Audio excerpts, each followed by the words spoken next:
The push to tap into the riches of the Arctic is sometimes compared with the Great Scramble for Africa by powers of the 19th century. In Greenland, the search is on for big oil and gas deposits. Driven by high prices, international companies are also looking for other riches, including diamonds and gold. And this is raising fresh dilemmas, as NPR's Philip Reeves reports in our continuing series on the future of the Arctic. This is how people get around an island where there are no highways and where boats take an age to get anywhere. The handful of passengers on this Dash 7 are heading north up the coast of Greenland. The plane fires up its propellers, taxis along the small runway, judders up into the sky, and sets off slowly along an island 3 times the size of Texas. That has to be one of the most beautiful sights in the world. A range of mountains topped with the remnants of the summer snow, intertwined with a maze of fjords, deep glassy blue under a bright blue summer sky. No sign whatsoever of any people, no sign that any people have ever been here. We're flying along Greenland's west coast, towards the edge of the Arctic Circle, skirting the massive ice cap that covers 80% of the island. After half an hour, our destination comes into view. It's a speck on this vast landscape. Below me, there's a tiny fishing village. That's the village of Manitsok. It's right by the sea. It's located in a kind of cove and is surrounded by this bright blue, luminescent blue water. Small boxy houses set in a kind of amphitheatre of granite hills and rocks and crags. In this village, Manitsok, the global aluminum giant Alcoa is proposing to build a very large smelter. It would be capable of churning out 340,000 tons of aluminum a year to be shipped across the world. Greenland's ice cap's melting at the rate of about 52 cubic miles a year. The idea is to build several hydroelectric plants that would use some of that water to power the smelter. Alcoa and Greenland's government have yet to complete feasibility studies.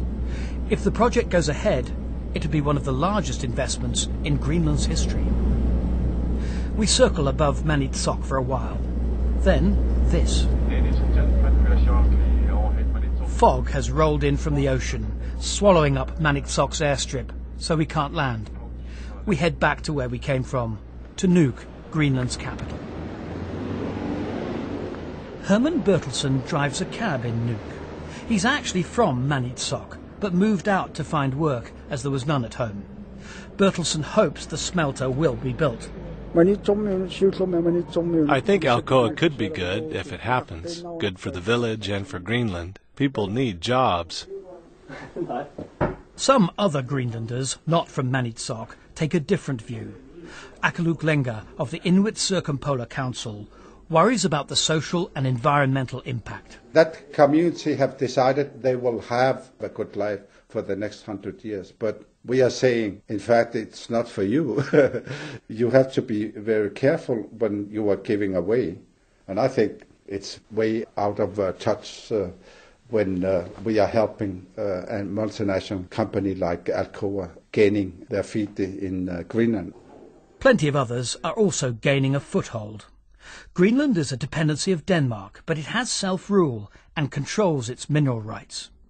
Eager to diversify its fishing-based economy, it's sold a bundle of exploration licenses in the last few years to international mineral companies that see Greenland as one of the world's last great frontiers of untapped wealth. The Kvanefjeld project's an exciting investment opportunity because they're very keen to get at these riches, as their websites make clear. The objective of the company is to find giant deposits of base metals, gold and diamonds. There's also nickel, zinc, uranium, copper, rare earth elements and more.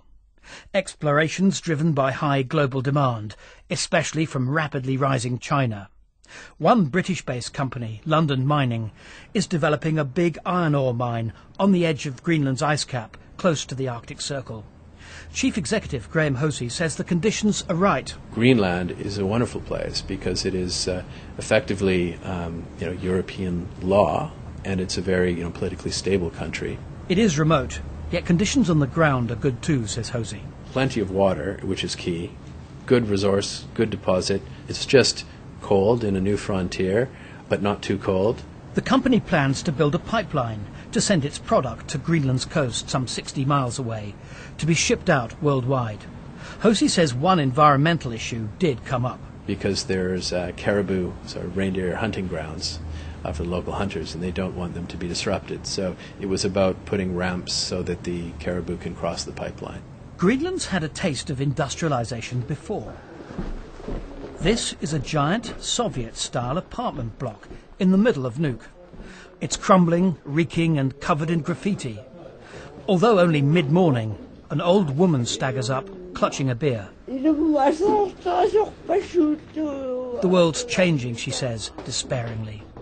There are quite a few blocks like this in Nuuk. They were built in the 60s and 70s, when Greenland was under much tighter Danish control, to house Inuit hunters and fishermen forced out of their remote settlements to supply labour for fish factories. They're now gradually being demolished. If there's now an industrial boom driven by mineral wealth, Greenland's again going to have to figure out where to find the workforce. Only 56,000 people, mostly Inuit, live in the entire island. Thousands will have to be brought in from outside. Greenland's finance minister, Malina Abelson, worries about this. I want to make sure that this is done the right way and make sure that it's done in a sustainable way where you don't forget your culture, where we have respect about the people that live in this country. So I am concerned. Alcoa, the company planning the aluminium smelter, says it's too soon to say what its hiring plans are. Greenlandic government officials say the company's talking about importing 3,000 workers from China to build the project. That's nearly 5% of Greenland's entire population, and that's just one project. Overall, many thousands of outsiders could be needed. Activist Akaluk Lenga believes Greenland needs to deal with this issue carefully. We Greenlanders should sit here and say, yes, our country is so rich, so we have a choice which way to develop our country. But we cannot afford to be a minority in our own country. That would destroy the whole prospect of a free society. Philip Reeves, NPR News.